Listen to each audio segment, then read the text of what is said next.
Ya, alhamdulillah sudah ada berapa ini? 50 orang ya. Alhamdulillah. Baik, menghargai yang sudah hadir, kita akan mulai saja Bapak Ibu. Kita sama-sama buka. Kita awali ya kegiatan kita pada sore hari ini dengan umul kitab Al-Fatihah. A'udzubillahi minasyaitonirrajim. Bismillahirrahmanirrahim. Alhamdulillahirabbil alamin. Ar-Rahmanir-Rahim. Maliki yaumiddin. Iyyaka na'budu wa iyyaka nasta'in. Ihdinas siratal mustaqim. Siratal ladzina an'amta 'alaihim ghairil maghdubi 'alaihim waladdallin. Alhamdulillah, alhamdulillahirabbil alamin. Alhamdulillahilladzi lam yattakhidh walada wa lam yakul lahu syarikun fil mulk wa lam yakul lahu waliyyun minadh-dhulli wa kabbirhu takbira. Asyhadu an la ilaha illallah wahdahu la syarikalah wa asyhadu anna Muhammadan abduhu wa rasuluh. Allahumma shalli wa sallim ala nabiyyina syafi'ina maulana Muhammadin wa ala alihi washabihi ajma'in ma ba'd. Bapak Ibu, rekan-rekan sahabat Al-Qur'an dimanapun berada oleh Allah Subhanahu wa taala, wabil khusus muajih kita, guru kita Ustaz Agus Subagio, semoga senantiasa diberikan kesehatan dan kekuatan oleh Allah Subhanahu wa taala sehingga bisa terus membina kita ya untuk lebih dekat dengan Al-Qur'an. Yang pertama sekali kembali kita mengajak kita semua yang hadir ya untuk terus bersyukur pada Allah Subhanahu wa taala. Syukur atas segala nikmat yang Allah berikan ya. Sekarang sudah menjelang tahun yang kedua ya, kondisi pandemi seperti ini tentu banyak hikmah yang bisa kita dapatkan. Banyak hikmah, banyak ibroh. Ya, di antara hikmahnya ternyata memang kita bisa ngaji lintas daerah ya Pak ya, lintas negara bahkan ya, bisa kumpul bareng. Dan alhamdulillah pada kesempatan ini diinisiasi oleh Agus Subagio sebagai founder Sahal ya. Pada ini kalau salah seri kajian yang kedua ya Ustaz ya, insyaallah ya. Ketiga dong. Ketiga ya. Iya, maksudnya 2+1 Ustaz ya.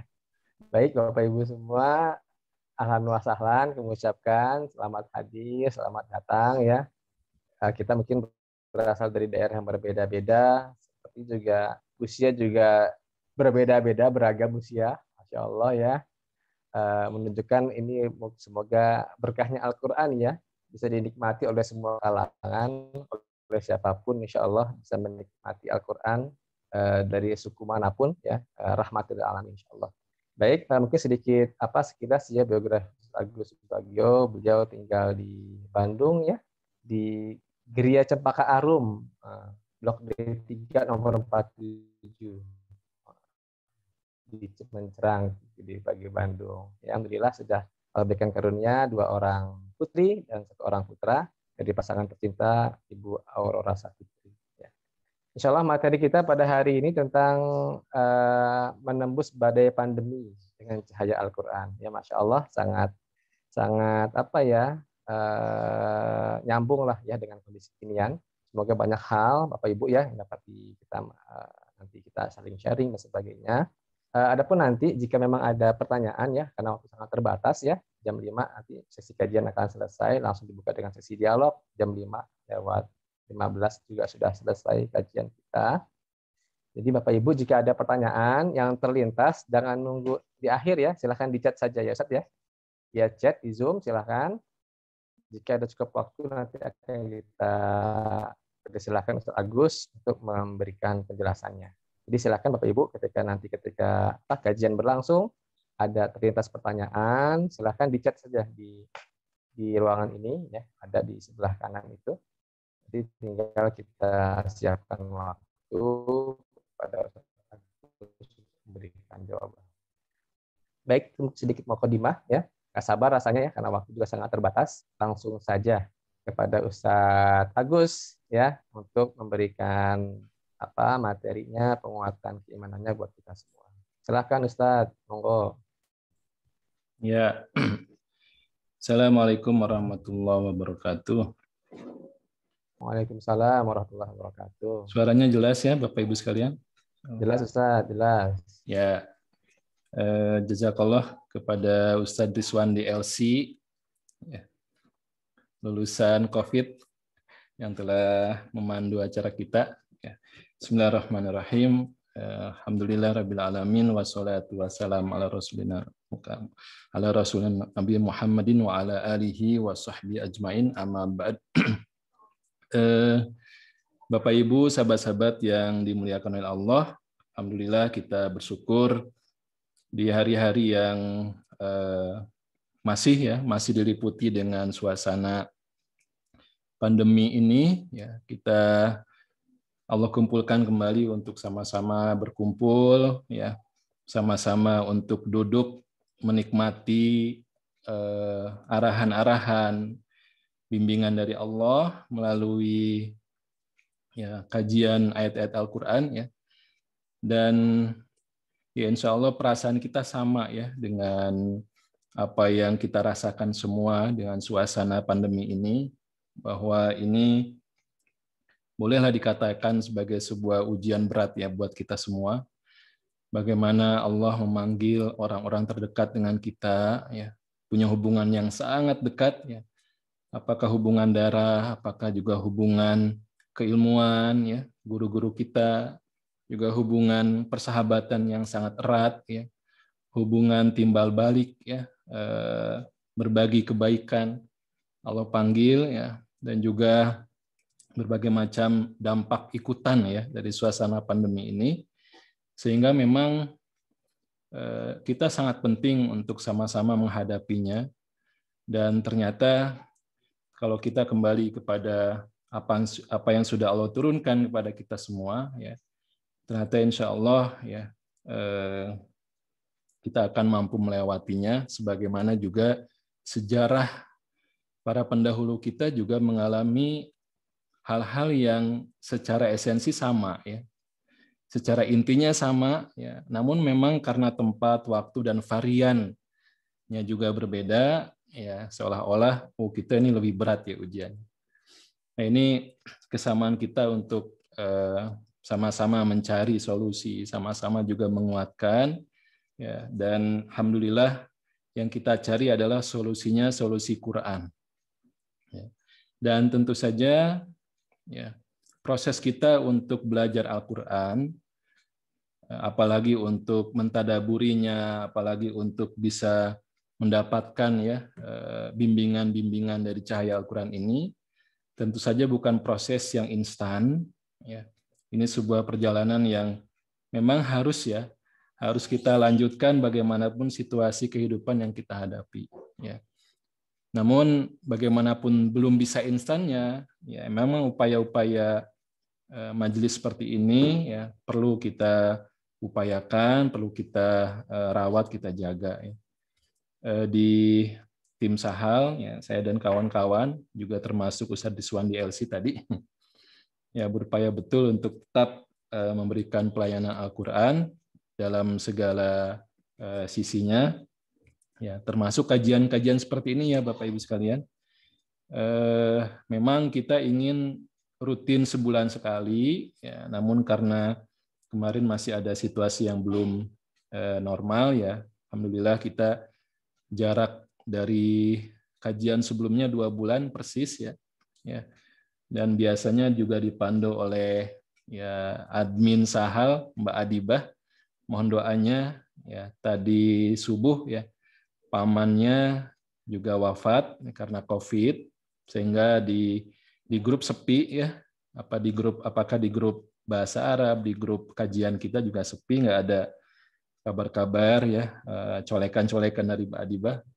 Paman beliau meninggal yang setelah sebelumnya ayahnya meninggal, ya, pamannya yang merawat, yang juga memberikan dukungan-dukungan bagi Mbak Adibah, insya Allah. Yaitu bagaimana contoh pandemi ini begitu dekat, ya, dengan kita semua, bukan lagi katanya, bukan lagi juga hal-hal yang jauh, ya. Ya, mari kita sama-sama berupaya untuk kembali kepada Allah. La'allahum yatadarra'un wa balawnahum bil hasanati wasayyi'at, ya. Dan Allah memberikan sebuah kepastian bahwa manusia itu akan diuji dengan kebaikan, dengan hal yang buruk, yang nggak enak, Tujuannya adalah la'allahum yadarraun atau juga la'allahum yatadarraun. Ya. Supaya mereka, manusia itu, mau kembali kepada Allah dengan status sebagai hamba Allah dan juga memposisikan Allah sebagai Rob, ya, Allah sebagai masternya, ya. Kita adalah slave-nya, kita adalah budaknya, kita adalah hamba Allah. Itu ayat yang diulang beberapa kali dalam Al-Quran, ya. La'allahum yatadarraun. Nah, Bapak Ibu sahabat-sahabat sekalian yang dirahmati Allah, ya, memang nanti saya akan coba sampaikan pembahasan ini dengan mengambil mungkin 3 ayat, ya, 3 ayat sebagai bahan kita untuk mengakses, ya, energi, mengakses solusi, ya, inspirasi dari Al-Quran untuk melanjutkan perjalanan kita. 3 ayat yang semoga bisa, ya, cukup, ya, dalam waktu yang ada ini kita bahas. Ya, Bapak Ibu, sahabat-sahabat yang dirahmati Allah, memang tidak bisa dipungkiri, ya, bagi mereka yang sudah sempat mengalami, ya, mengalami goncangan dari pandemi COVID ini, rasanya berat banget gitu. Ini ujian yang sangat berat, ya.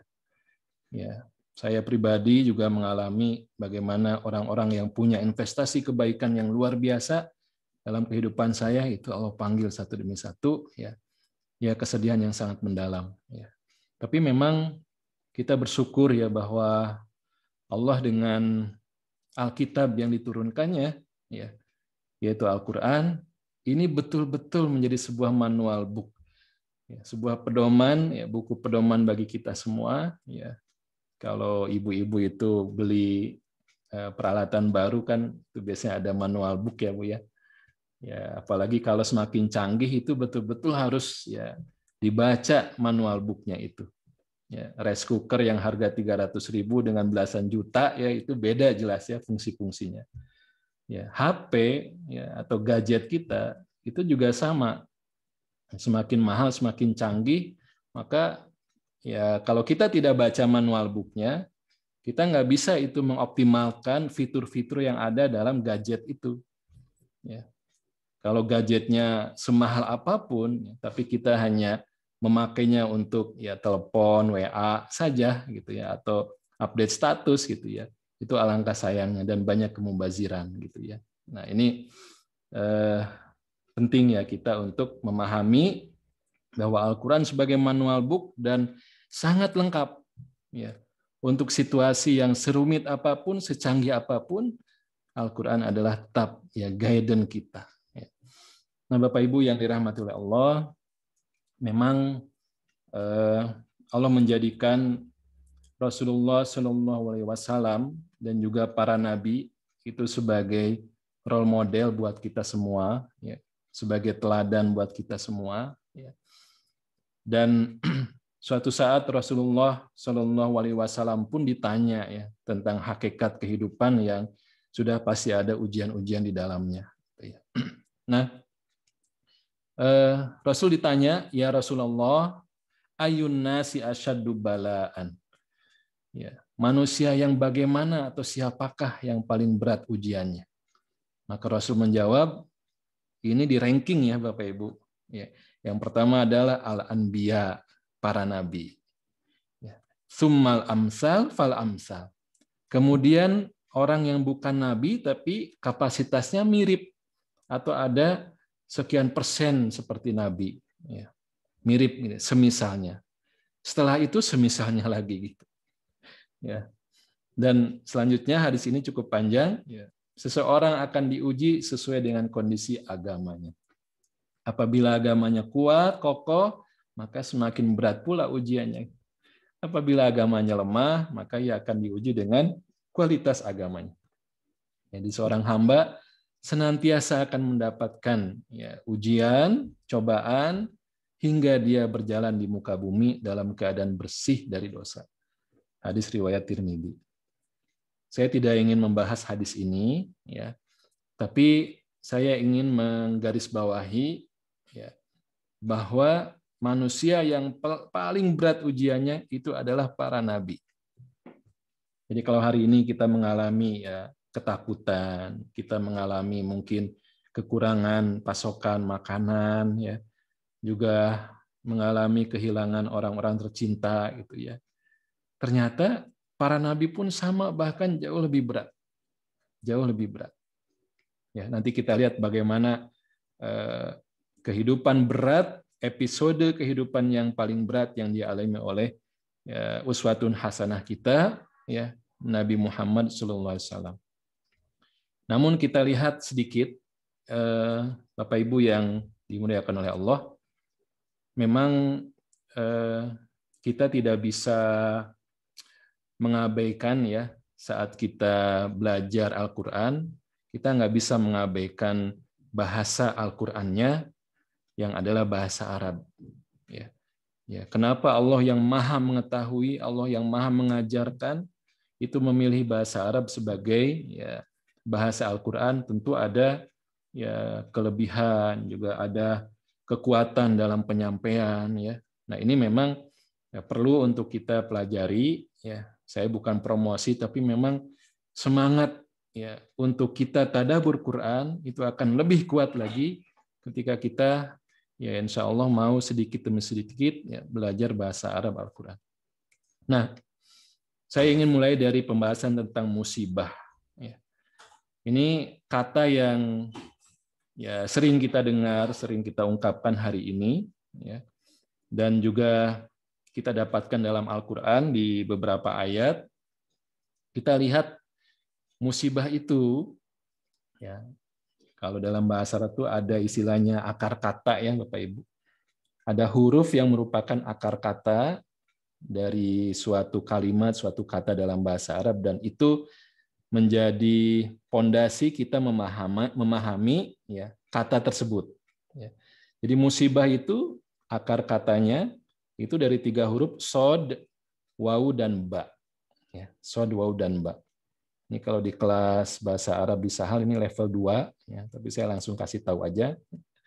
Ya, di surat ke-65, ya, ayat 11, ma asaba min musibatin illa biidznillah. Tidak ada suatu musibah pun yang menimpa kecuali dengan izin Allah. Nah, di sini kita ketemu ada musibah, juga ada asoba. Nah, ya. Nah, ini kawan-kawan kita yang sudah di level 2 pasti sangat menikmati, ya, paham ketika disampaikan seperti ini. Asoba yusibu musibatun, ya. Ya, asoba yusibu musibatun. Ini akar katanya, ya. Ya. Artinya adalah mengenai atau menimpa, ya. Mengenai atau menimpa. Dan pilihan kata, ya, dengan disebutkan dengan asoba yusibu musibatun ini mengandung pengertian, ya. Nah, ini sesuatu yang benar, sesuatu yang mengenai sesuai tepat sasaran. Ya. Ya. Jadi di akhir, ya, akhir surat An-Naba, ya, itu ada ungkapan waqala shawaba. Ya. Tidak ada yang berkata-kata, ya, kecuali yang diizinkan oleh Allah, dan perkataan yang diungkapkan pun perkataan yang shawab, yang benar. Ya, ini akar katanya sama, Bapak Ibu, dengan musibah. Artinya, ya, ketika disebut musibah itu memang benar, itu tujuannya, itu destinasinya. Ya, jadi tepat sasaran, gitu ya. Jadi Allah memang berkehendak, ya, untuk menyampaikan musibah itu kepada orang-orang yang menjadi target sasarannya, dan Allah tidak mungkin salah sasaran. Ya, tidak mungkin salah sasaran. Nah, ini semoga kita memahami betul, ya, bahwa, ya, memang ini sudah Allah catat sebagai sebuah situasi yang, ya, sesuai dengan apa yang Allah tentukan buat kita. Sehingga memang kita, ya, tidak layak kemudian untuk menuduh, menyesali, apalagi suudzon kepada Allah, ya, berburuk sangka kepada Allah. Karena Allah selain, ya, memberikan ujian-ujian, di situ ada tujuan-tujuan, hikmah-hikmah kenapa harus ada musibah. Ya. Nah, Bapak Ibu yang dirahmati oleh Allah, di dalam ayat yang lain di surat Al-Baqarah ayat 155, Ini menjadi sebuah kepastian ya, yang Al-Qur'an sebutkan, walanabluwannakum bisyai'in minal khaufi wal ju'i wa naqsim minal amwali wal anfusi was samarati wa basyiris sabirin. Ini di ayat ini Allah tegaskan dengan penegasan. Ya, pertama ada huruf lam yang dibaca pendek di sini pada kalimat ini. Ya. Ada lam itu yang merupakan penegasan berarti sungguh. Ya. Kemudian juga ada huruf nun yang bertasdid di sini. Ini juga merupakan penegasan yang derajatnya itu pangkat 2 gitu. Ya. Jadi ada 2 kali penekanan dengan nun yang bertasdid. Berarti ya sungguh pasti tidak diragukan lagi. Nah, itu ya. Walanabluwannakum itu sungguh pasti tidak diragukan lagi, kami akan berikan cobaan kepada kalian. Dalam bentuk apa? Nah, pertama adalah ya al-khauf, rasa takut. Yang kedua, wal-ju', kelaparan. Yang ketiga adalah wa naqsim minal amwal, kekurangan harta. Ya. Yang keempat, wal anfus, ya, kehilangan jiwa. Ya, orang-orang yang kita cintai. Was samarat, yang terakhir, dan buah-buahan. Ya, jadi ini ayat yang menjelaskan kepada kita memang kehidupan itu akan ya mengalami situasi-situasi ujian seperti ini. Kalaupun sekarang ya, ketakutan, kelaparan, harta berkurang, kehilangan ya, orang yang kita cintai, itu semuanya ngumpul hari ini gitu. Semuanya kita rasakan gitu. Ya, apalagi buah-buahannya ini kita rasakan hari ini. Ya, dan intinya sama, ya. Intinya sama. Para nabi yang tadi disebutkan dalam hadis itu yang mengalami ujian yang paling berat, itu bahkan juga tidak sekedar hal ini, bahkan ketakutannya juga sampai ya kalau kita mungkin takutnya dengan PPKM ya kabarnya di Singapura juga langsung lockdown ya karena kasus yang terakhir itu. Ya. Kita kalau keluar rumah dalam situasi lockdown misalnya, itu akan kena ya dianggap melanggar misalnya. Ya mungkin ketakutannya hanya sebatas itu. Tapi para nabi itu ya, derajat khaufnya, derajat rasa takut yang dimunculkan oleh ujian yang Allah berikan itu, wah itu. Ya, apakah ancaman, intimidasi, ya boikot juga gitu ya. Sampai ya pembunuhan-pembunuhan, pengusiran-pengusiran. Ya, ini kan esensinya sama aja. Pasti akan mengalami ujian ini. Ya. Cuman hebatnya Allah itu tidak merinci ya seperti apa khaufnya, tidak merinci seperti apa ya wanaqsim minal amwalnya, ya, tidak dirinci juga ya anfus yang hilangnya itu seperti apa. Ya, saking luasnya ya kemungkinan-kemungkinan yang ada itu.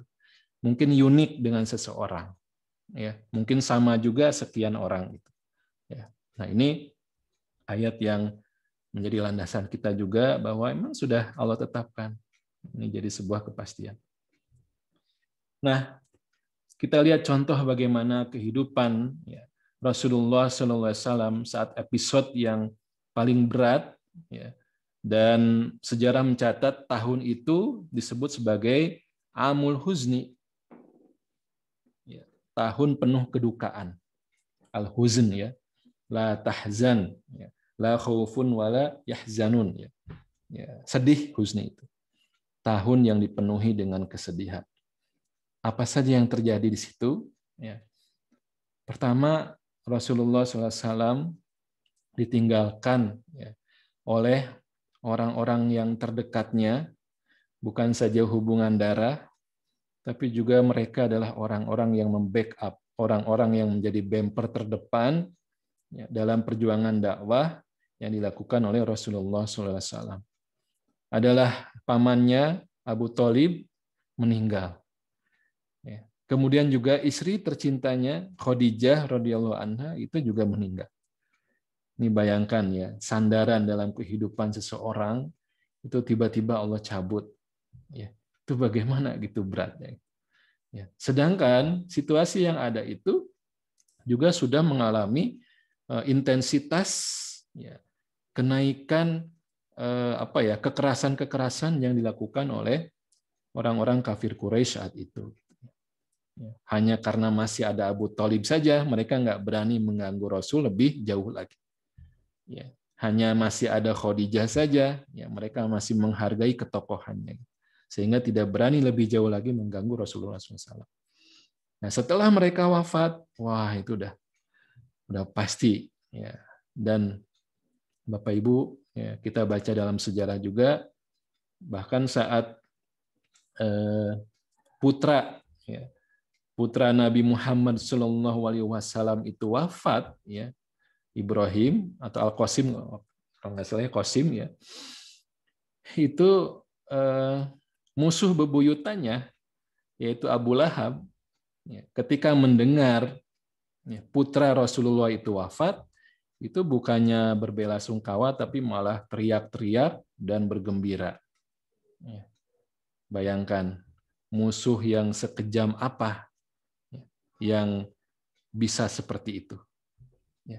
Dan Abu Lahab adalah paman Rasul, tinggalnya juga persis sebelahan dengan rumah Rasul. Jadi memang ketika Rasul bersedih hati, itu terdengar oleh Abu Lahab, dan disitulah Abu Lahab bergembira. Ini kan kejam banget ya, sehebat itu gitu. Ya. Hari ini barangkali ketika ada permusuhan bagaimanapun, kalau ada anggota keluarga dari musuhnya itu yang meninggal, itu masih menahan diri. Gitu. Kalaupun tidak mengucapkan belasungkawa, masih menahan diri. Nah ini Rasulullah, bayangkan perasaannya. Ya. Semakin memuncak boikotnya, ancaman-ancamannya, sampai akhirnya tidak lama kemudian Rasulullah melakukan hijrah ke Madinah. Bukan takut mati ya sebetulnya, tapi karena memang sebuah perintah Allah untuk melanjutkan program atau proyek dakwah Islam itu. Ya. Nah, menarik kita simak dalam sejarah ini bagaimana yang Allah lakukan kepada situasi yang dihadapi oleh Rasulullah SAW itu. Bagaimana treatment Allah, bagaimana perlakuan Allah. Ya. Nah, ternyata dengan situasi yang penuh kedukaan itu, Allah menurunkan Al-Quran dengan jumlah lebih banyak. Kalau kita ketahui kan biasanya dicicil ya, turunnya itu berangsur-angsur. Ada 5 ayat, ada sekian puluh ayat, ada 1 surat. Nah, khusus di tahun yang dipenuhi dengan kesedihan itu, kedukaan itu, maka Allah turunkan berturut-turut 3 surat. Bayangkan 3 surat, yaitu surat Yunus, surat Hud, dan surat Yusuf. Dan memang dalam urutan mushaf pun urutannya seperti ini. Yunus, Hud, dan Yusuf. Ini surat yang nama suratnya pun langsung dari Allah ya. Semua nama surat itu langsung dari Allah. Dengan diberikan nama surat dengan nama nabi. Nabi Yunus, Nabi Hud, Nabi Yusuf. Jadi seolah-olah solusi dari Allah itu saat mengalami kedukaan, kesedihan luar biasa itu, maka kata Allah, nih saya berikan hiburan buat kamu, saya berikan solusi, inspirasi buat kamu, cahaya jalan keluar buat kamu, dalam bentuk dosis Al-Quran yang lebih banyak, kisah yang lebih banyak, cerita lebih banyak, pelajaran lebih banyak di dalam Al-Quran, sakinah lebih banyak, sa'adah lebih banyak. Tidak tanggung-tanggung 3 surat itu. Jadi itu pentingnya kita Bapak Ibu dalam situasi kehidupan yang sulit, yang sedih, yang dipenuhi dengan kedukaan itu, kita baca sejarah. Dan sejarah yang paling makjleb kita baca itu yang diceritakan dalam Al-Quran. Apakah para nabi, apakah juga kehidupan baginda Rasulullah SAW. Karena disitulah ada pelajaran yang menjadi solusi terhadap apa yang kita alami. Kenapa? Karena Al-Quran adalah kitab yang abadi. Tidak ada perubahan sedikit pun dalam ayat-ayatnya, dalam huruf-hurufnya, dalam tanda bacanya. Tapi pelajarannya, tapi guidance-nya, bimbingannya, itu berlaku sampai nanti akhir zaman. Itulah kenapa kita harus baca Quran. Dan satu ayat yang menarik juga ya kita ambil sebagai sebuah penekanan, itu di akhir surat Hud. Jadi di tengah-tengah ini, Yunus, Hud, Yusuf. Nah, di akhir surat Hud itu kita baca wa kullan naqussu 'alaika min anba'ir rusuli ma nusabbitu bihi fuadak. Dan semua kisah dari rasul-rasul kami, kata Allah, anba'ir rusul, berita-berita ya. Ini anba ini jamak dari naba. An-naba itu berita besar, ya, berarti bukan berita yang hoax, bukan berita yang ecek-ecek, ya, tapi ini berita besar. An-naba ini jamaknya anba. Ya. Ya, berita besar tentang siapa? Ar-rusul. Ini juga jamak. Rusul ini utusan-utusan. Nah, apa isi dari kisah itu? Jadi bukan sekedar cerita orang zaman dahulu, ya. Kemudian kita tanyakan 5W1H. Ya, who siapa yang jadi pemerannya, siapa yang jadi pelakunya gitu. Kemudian what, kemudian where, when, why, how. Semua pertanyaan jurnalistik itu ya. Yang biasanya karena keponya manusia itu ingin ya penasaran, ingin mendapatkan jawaban 5W1H itu ya.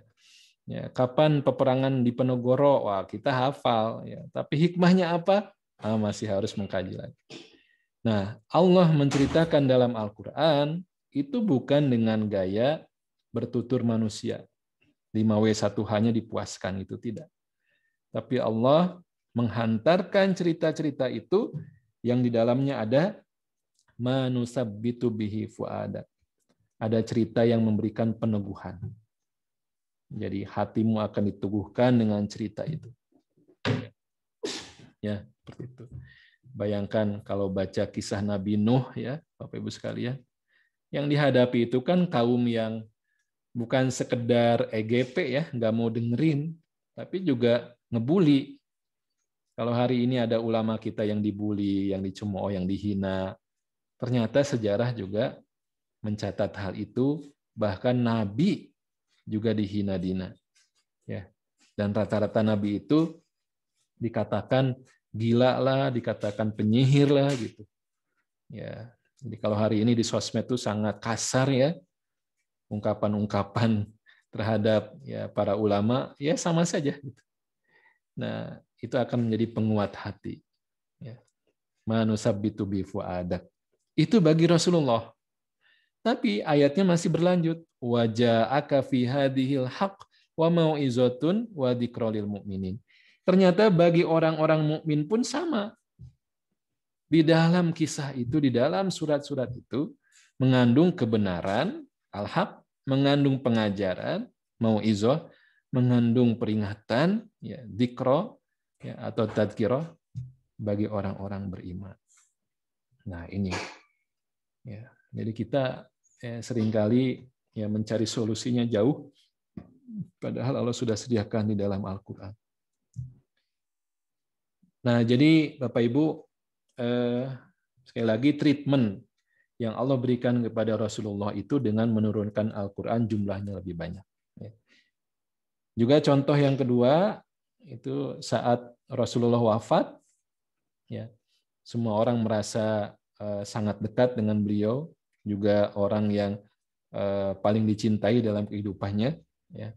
Maka saat Rasulullah wafat itu banyak orang yang bersedih, sudah pasti ya semuanya bersedih, dan tidak kuat dengan perasaan ya cintanya itu ya berpisah dari orang yang paling dicintainya.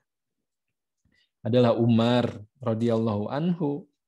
Ketika mendengar hal ini dan belum bisa menerima, itu menghunus pedang dan mengatakan ya di tengah kota itu, barang siapa yang mengatakan ya Rasulullah wafat, siap-siap menghadapi pedang saya. Semuanya nggak ada yang berani gitu. Kecuali satu orang, yaitu Abu Bakar radhiyallahu anhu. Beliau tampil memberikan nasihat kepada Umar.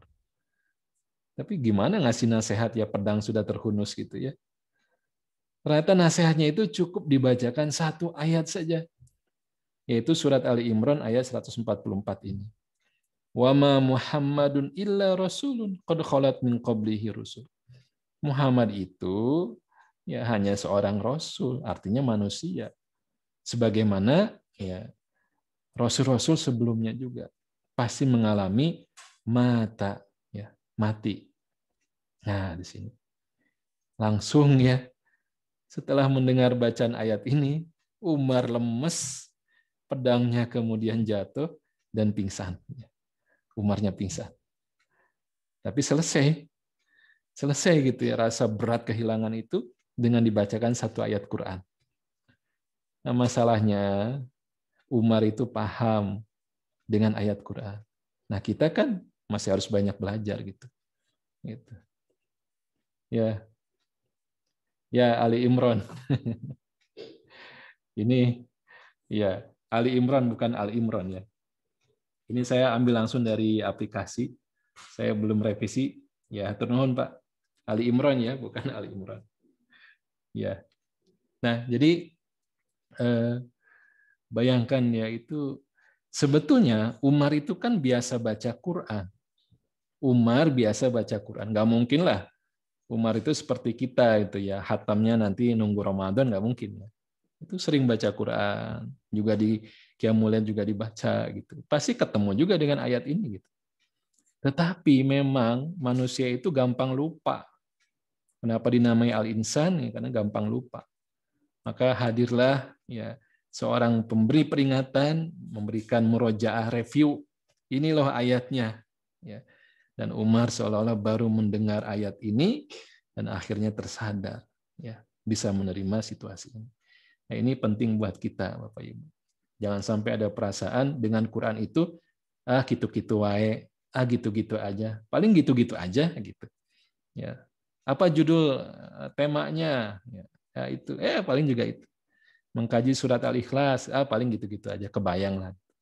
Nah itu hati-hati. Sikap begitu akan menutup hidayah dari Allah. Ya, itu ungkapan orang-orang kafir. Ya. Wa idza tutla 'alaihim ayatuna qalu qad sami'na. Ketika dibacakan ayat-ayat Quran kepada mereka, mereka menjawab qad sami'na. Yang gini kita udah pernah dengar gitu ya. Nah, itu hati-hati. Baik, Bapak Ibu yang dirahmati Allah, itu sebutnya muqaddimah ya, pondasi kita. Dan berdasarkan juga bagaimana kehidupan dari panutan kita, ya, baginda Rasulullah dan para sahabatnya. Nah sekarang kita coba lihat, kita akan baca 3 ayat ya, yang akan memberikan ya, penjelasan yang lebih mendalam. Pertama adalah ayat di surat Ali Imran. Nah kalau ini sudah benar ya Pak. Ini Pak Suprapto, ini sudah benar Ali Imran. Ini saya yang nulis sendiri, ya saya ketik sendiri. Kalau yang tadi dari aplikasi, ya. Ali Imran. Ya, turnuhun. Allah berfirman, kullu nafsin dha'iqatul maut. Setiap yang berjiwa itu akan merasakan mati. Saya bacakan dulu semua ya.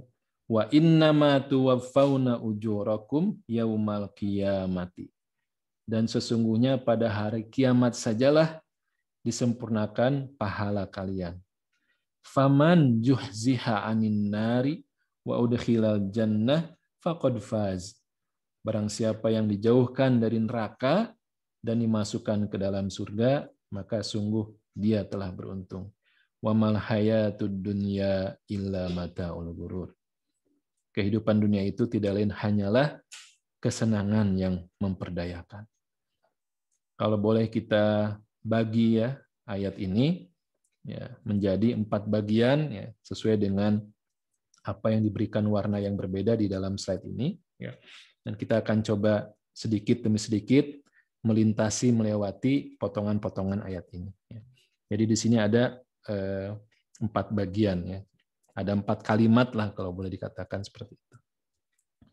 Kalimat yang pertama itu bicara tentang konsep kematian, Bapak Ibu. Kullu nafsin dha'iqatul maut. Tiap-tiap yang berjiwa itu akan merasakan mati. Ya. Dan perhatikan kalau disebutkan di sini ya, ini kan suatu yang unik ya. Sekali lagi bagaimana akurasi ya, ketepatan Allah dalam membuat susunan kalimat dalam ayat Quran ya. Kenapa tidak dikatakan setiap yang berjiwa itu akan mati gitu. Kullu nafsin yamut misalnya ya. Setiap yang berjiwa akan mati. Kenapa tidak begitu gitu? Kan simpel gitu. Ya.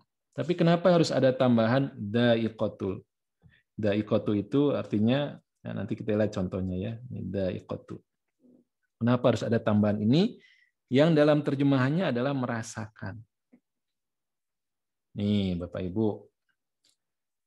Kalau disebut merasakan, ini kan sebuah tindakan yang hanya bisa dilakukan oleh orang mati atau orang hidup.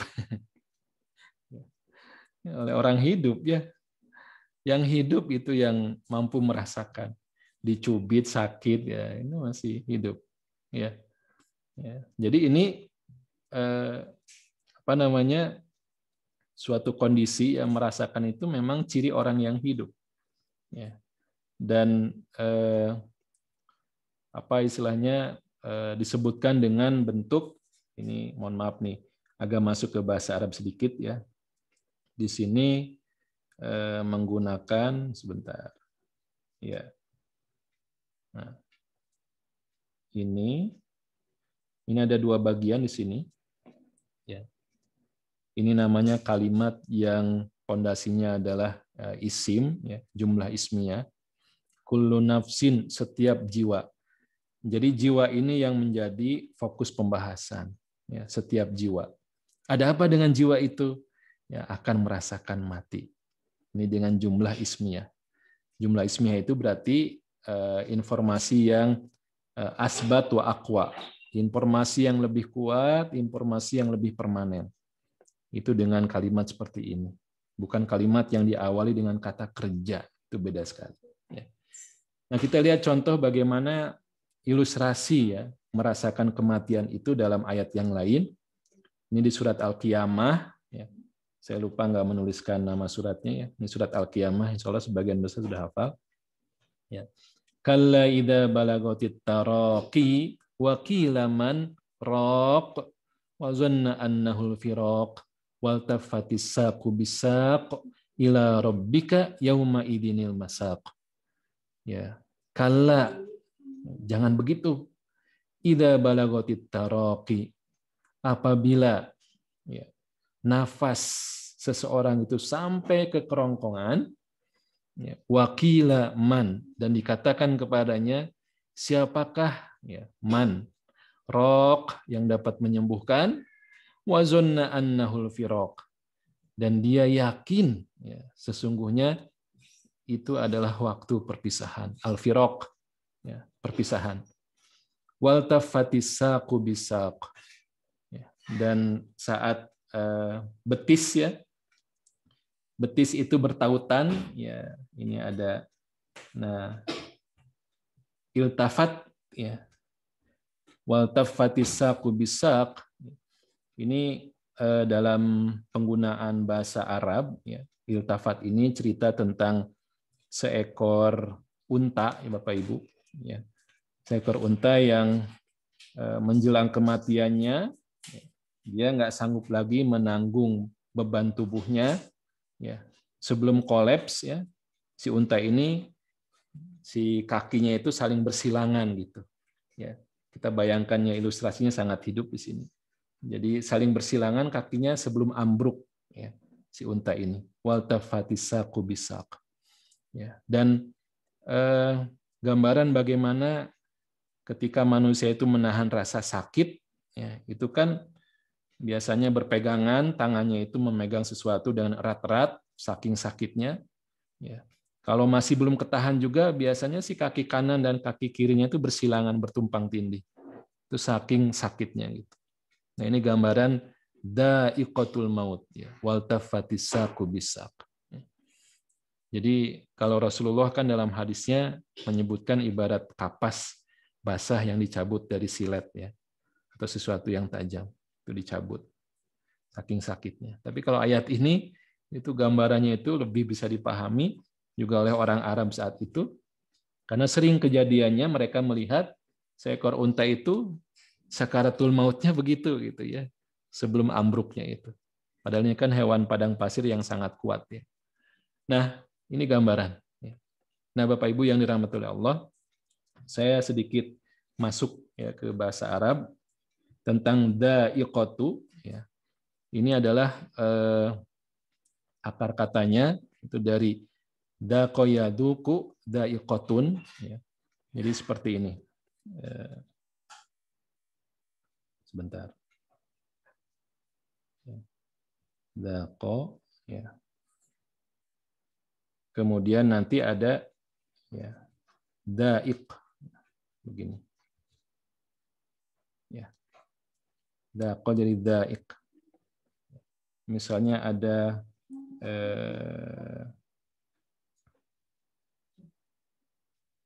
ya ini ya. Kataba itu menulis, ya, kemudian jadi katib, ini ya, katib ini ya. Kataba menulis, kalau katib yang menulis. Ya. Kataba itu menulis, katib yang menulis. Jadi penulis di sini, gitu ya. Nah, pola katib ini sama dengan da'iq.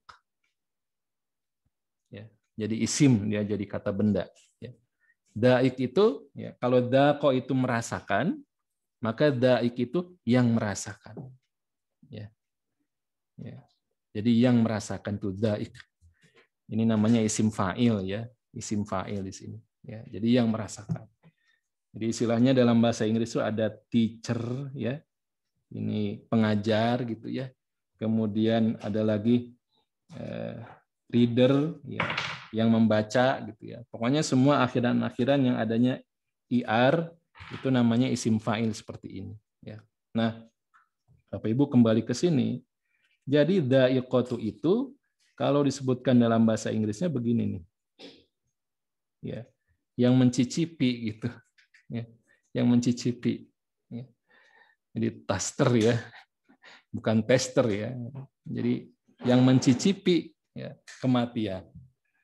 Nah, ini ngeri, yang mencicipi kematian. Dan juga ini menunjukkan ada kegiatan yang sudah lewat di sini. Ya. Jadi kalau disebut traveler kan, ini yang biasa berjalan-jalan. Ya. Jadi berarti dia sudah pernah berjalan-jalan gitu ya, sudah pernah berjalan-jalan gitu ya. Atau tester of cake gitu. Berarti kan dia sudah pernah mencicipi berbagai macam kue-kue gitu. Ya. Berarti sudah pernah. Bisa dipahami ya, sudah pernah. Jadi kenapa disebutkan dengan da'iqatul maut? Berarti kita semua ini juga sudah pernah merasakan kematian itu gitu. Ya. Dengan kita setiap malam hari kita tidur itu adalah kematian. Dengan semuanya stop gitu ya. Kegiatan kita jadi stop, nah itu adalah da'iqatul maut gitu ya. Gitu ya. Nah ini kenapa disebut seperti ini juga menunjukkan sebagaimana tadi traveler itu ya berkunjung ke sini nanti ke sana lagi gitu ya. Jadi sebuah perjalanan gitu, bukan stop di satu tempat saja. Maka da'iqatul maut itu juga sama ya, bahwa kematian itu bukan akhir dari kehidupan ya, tapi kematian itu adalah sebuah transisi ya, transisi kepada bentuk kehidupan yang lain. Jadi kalau kita ibaratkan perjalanan kita, ya perjalanan hidup kita, ini bisa dibayangkan misalnya kita ada episode beberapa kali gitu ya kehidupan kita, ya. Kemudian ini segini gitu. Ya, yang terakhir adalah ya yang paling panjang gitu. Jadi seolah-olah kematian itu nanti ada di ujung di sini saja, kematian tuh. Ini kematian ada di sini. Ini alam ruh di sini. Kemudian nanti alam rahim di sini. Kemudian nanti di sini kehidupan alam dunia dan sisanya nanti alam akhirat. Jadi kematian itu ada di sini. Karena dha'iqatul maut itu berarti memang bukan akhir. Sebagaimana tadi ya traveler gitu ya, bukan akhir perjalanan. Tapi sebuah transisi menuju kehidupan yang baru bentuknya.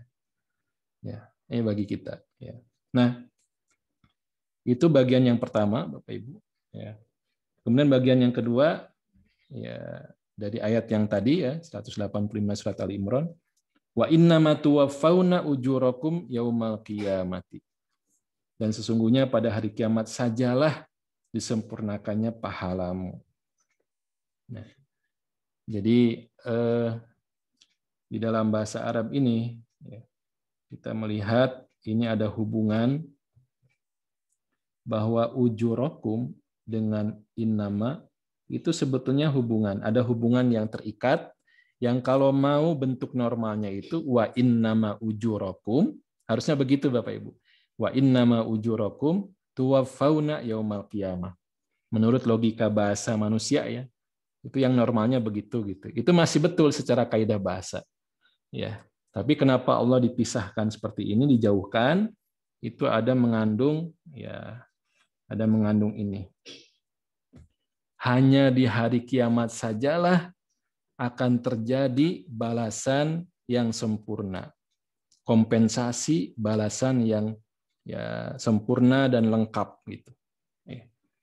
Jadi ya bisa dibayangkan ya contohnya begini.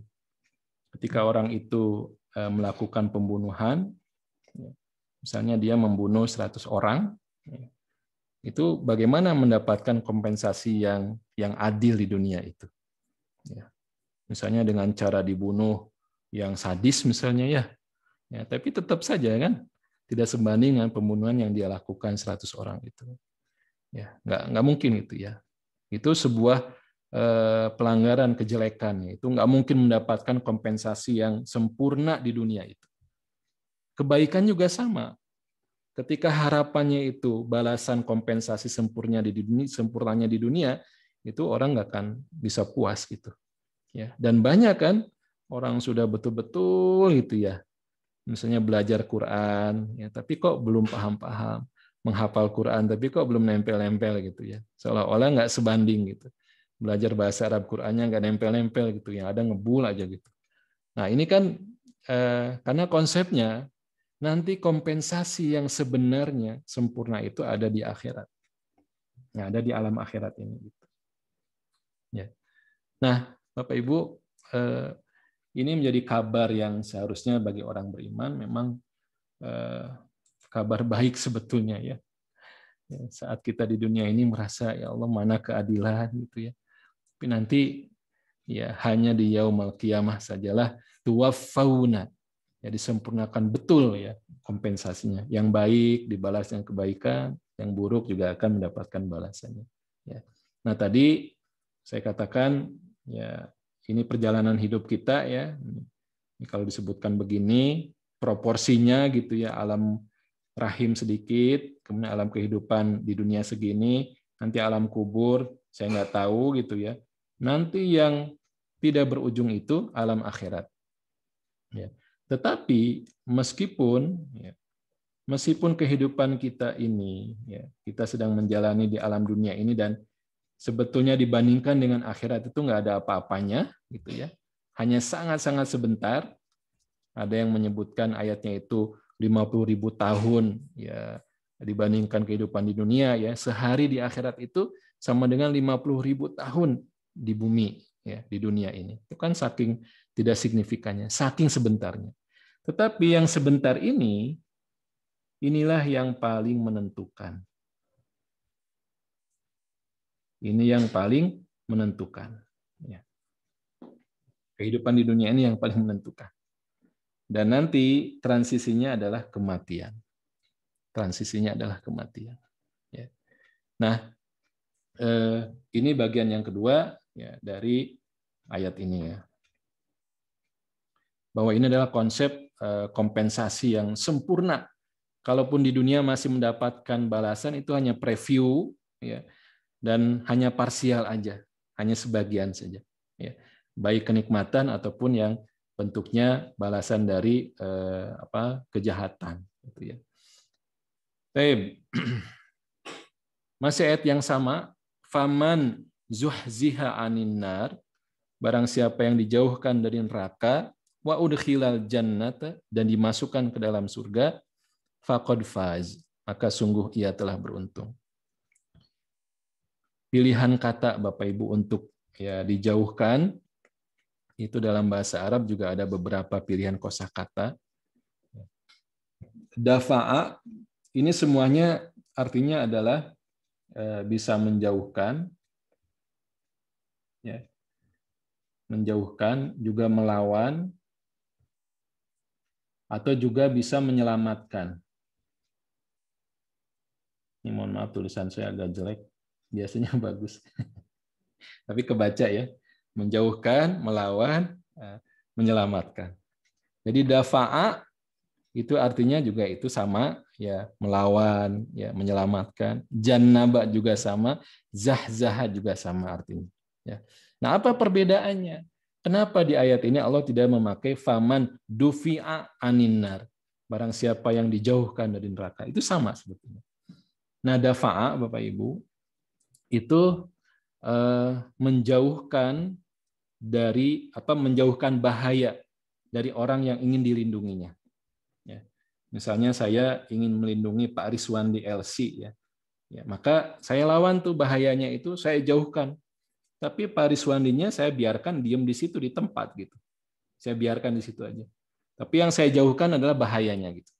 Itu dafa'a, ya, atau dufi'a.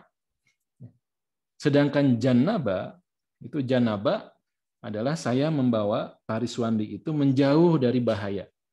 Saya bawa menjauh ya Pak Rizwandinya gitu. Itu jannaba. Ya. Sedangkan zahzaha ini mirip sebagaimana jannaba. Saya membawa jauh Pak Rizwandi, saya jauhkan dari bahaya, sangat jauh sampai Pak Rizwandi itu nggak bisa mendengar, nggak bisa melihat bahaya yang mengancam itu. Itu zahzaha. Itu zahzaha. Menjauhkan dari bahaya sampai tidak kelihatan, sampai tidak terdengar. Nah, itu zahzaha. Nah, itulah yang Allah pakai untuk menjelaskan ya orang-orang yang akan diselamatkan oleh Allah nanti di akhirat. Faman zuhziha aninnar. Berarti benar-benar dijauhkan dari apa? Dari neraka. Neraka itu dalam pembahasan hadisnya oleh Rasulullah itu kan luar biasa ya. Ya, baunya, kemudian suara orang-orang yang meringkih, merintih, mengaduh, ya, itu terdengar dengan jarak yang sangat jauh. 70 tahun itu bisa terdengar. Ya, tidak bisa tercium juga. Ini faman zuhziha. Ya, sampai aman. Karena kalau dijauhkan tapi masih mendengar, masih bisa menyaksikan bahaya itu kan masih ada ya goncang hatinya gitu. Ini zuhziha. Ini shadaqallah ya, maha benar Allah dengan pilihan kata yang seperti ini. Kemudian wa udkhilal jannah. Wah, ini ya, dan dimasukkan ke dalam surga. Zahzaha Bapak Ibu, itu menjauhkan dari bahaya, yang penting jauh banget. Ya. Saya nggak peduli, nanti Pak Rizwan itu saya simpan di bunker, ya, saya simpan di pos satpam, misalnya di pos polisi, pokoknya dijauhkan aja. Itu zahzaha. Ya. Tapi dengan ditambahkan wa udkhila, selain dijauhkan tuh dimasukkan kemana? Wah, ke tempat yang paling baik, yaitu surga. Ya, maka wajar faqad faz, itu orang yang beruntung tuh yang seperti itu. Faman zuhziha anin nar wa udkhilal jannah. Ini kalau kita baca juga lebih sulit dah. Zuhziha. Susah Bapak Ibu bacanya. Ya, zuhziha harus sifatul hurufnya juga pas dengan ha-nya itu, za-nya juga. Zuhziha susah. Beda dengan dufi'a, gampang itu. Faman dufi'a, gampang. Faman zuhziha, susah. Ya. Dan ini semuanya menggunakan kata kerja pasif. Dijauhkan, kemudian dimasukkan. Kata kerja pasif itu menunjukkan hal yang gampang. Di antara maknanya ya, pasif itu sesuatu yang mudah. Ya. Kenapa? Karena Allah. Karena rahmat Allah lah di akhirat itu yang menyebabkan orang tuh gampang saja diselamatkan, gampang saja dimasukkan ke dalam surga. Makanya Bapak Ibu, kita hidup di dunia ini tujuannya adalah mencari rahmat Allah. Mencari rahmat Allah. Itu yang akan menyelamatkan kita di dunia dan di akhirat. Ya.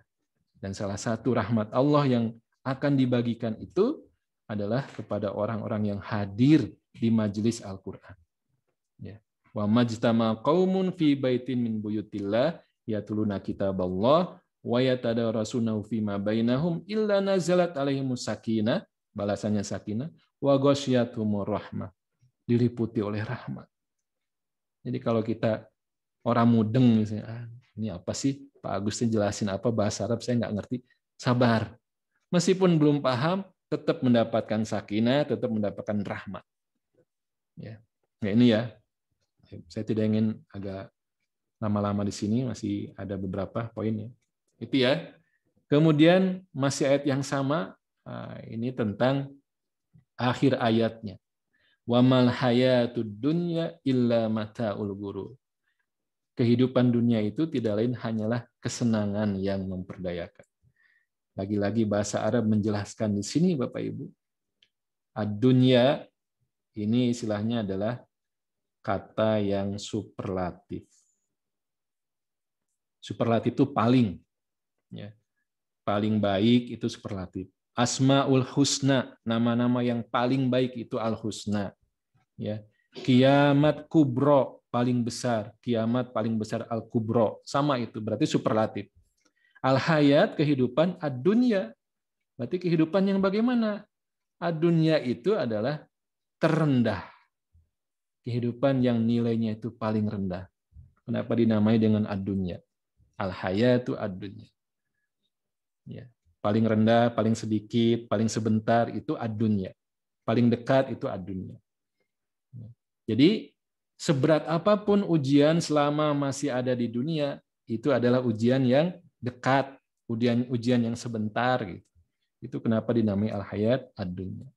Dan juga Bapak Ibu lihat urutan penyebutannya. Ya. Bagian pertama itu tentang ya kematian yang menjadi transisi kepada kehidupan yang lain. Kemudian bagian kedua tentang akhirat. Bagian ketiga juga tentang akhirat, surga dan neraka. Ya. Saking tidak signifikannya ini Allah sebutkan belakangan. Padahal kita sedang menjalani kehidupan yang ini. Ya. Nah, itulah orientasi kita Bapak Ibu ya. Konsep Al-Qur'an itu begitu gitu ya. Ya, insyaallah. Baik, yang kedua, ya. Ayat yang kedua akan kita bahas adalah di surat ke-14 ya, surat Ibrahim. Ya. Surat Ibrahim ayat ke-6 dan ayat ke-7. Ini adalah kisah ketika Nabi Musa alaihissalam berhasil menyelamatkan Bani Israel dari Fir'aun dan bala tentaranya. Ya, jadi sudah diselamatkan tuh dari kejaran Fir'aun. Fir'aunnya ditenggelamkan, Bani Israel selamat. Tetapi setelah selamat itu, ya, yang dihadapi oleh Bani Israel itu adalah padang pasir, gurun pasir yang minim makanan, nggak ada minuman, banyak orang yang cedera, yang sakit, gitu ya. Bahkan tidak ada IGD, tidak ada oksigen gitu ya. Pokoknya dalam kondisi yang jumlahnya sangat banyak, ada di gurun pasir. Gitu.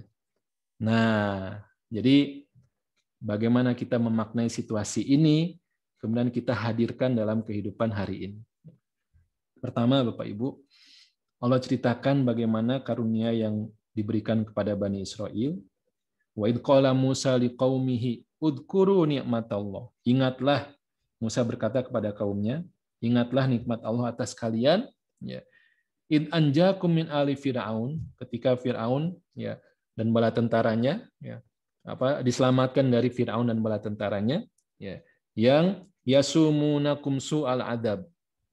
Mereka menyiksa kalian dengan Ya, siksaan yang berat, yang pedih, su'al adzab. Wa yudabbihuna abna'akum, dan menyembelih anak-anak laki-laki kalian. Ini Bapak Ibu, saya ingin menggarisbawahi ini ngerinya di sini. Ya. Alaminya ya, menjadi sebuah sunnah ya. Setiap orang itu akan melindungi yang dia cintai. Ya. Orang tua itu akan melindungi anaknya. Ketika anaknya itu akan celaka, itu orang tua siap itu membayar nyawa. Ya. Termasuk binatang juga begitu. Ya. Kita lihat ada burung yang melawan ular gitu ya untuk menyelamatkan sarangnya. Ya. Ada juga binatang kecil melawan mangsa yang lebih buas, lebih besar demi menyelamatkan anak-anaknya. Itu fitrahnya seperti itu. Nah, saking terhina dinanya, saking kondisi yang lebih beratnya, Bani Israel itu ketika menyaksikan anak-anaknya disembelih, itu nggak bisa ngapa-ngapain gitu. Bayangkan itu situasinya. Gitu. Mungkin hari ini kita mendengar cerita orang nggak bisa ngapa-ngapain ya, orang tercintanya itu ya sakaratul maut, ke rumah sakit ini tutup, nggak bisa terima, udah penuh semuanya. Gimana itu? Nggak bisa ngapa-ngapain. Banyak kemiripan. Ya. Nah, ternyata Allah selamatkan mereka dari kondisi begitu, masuk ke kondisi yang kedua di sini. Yang bolehlah dikatakan zero positif ya. Karena di padang pasir itu seolah-olah semuanya layak untuk dikomplain, layak untuk dikomplain. Tapi ayatnya wa id ta'adzana rabbukum la in syakartum la azidannakum. Ketika Allah ta'adzana, ta'adzana ini sama dengan adana yu'adzinu, muadzin, ya, orang yang mengumumkan, mengumandangkan adzan, ya. Jadi pengumuman, ya. Adzan itu pengumuman yang sampai ke udhun, yang sampai ke telinga. Ya. Ya. Maknanya sama, adana itu sama juga memaklumkan atau mengumumkan. Tapi karena ditambahi dengan huruf ta, ya, ta'adana, ada juga tasydid di situ, berarti ini lebih kuat, ya, lebih kuat di sini. Ya, mengumumkan yang lebih kuat. Jadi ta'adana itu ada situasi yang lebih powerful dibandingkan sekedar adzan. Ya. Kalau adzan saja kan disunahkan kita berhenti semua aktivitas, kemudian kita menjawab ya, panggilan adzan itu. Ya, kita jawab, itu adzan. Ya, apalagi ta'adzana gitu. Jadi dengan adzan itu kita harus memute semua suara-suara dan kita jawab adzan. Kita mute semua. Dan ta'adzana itu yang di-mute, yang di-off-kan itu bukan sekedar suara, tapi juga lintasan-lintasan negatif kita. Kan sama kondisinya ya. Jadi Bani Israel itu sudah ada itu lintasan negatif gitu ya. Ini kita akan mati lagi nih gitu. Itu ada lintasan-lintasan. Nah, dengan ta'adzana yang gitu tuh di-off, yang begitu tuh di-mute gitu. Jangan diaktifkan gitu. Itu dengan ta'adzana. Sekarang fokus mendengarkan apa yang akan diumumkan oleh Allah. La in syakartum la azidannakum. Nah, di sini ada kalimat ya, la in syakartum la azidannakum. Ini adalah kalimat jika maka. If then. Jika bersyukur maka akan ditambah. Itu sederhananya. Ada hubungan jika maka, ya, sebab akibat begitu. Nah, yang menarik Bapak Ibu, syakartum ini adalah fi'il madhi, kata kerja yang sudah lewat, yang juga mengandung pengertian jumlah tindakannya itu hanya sekali.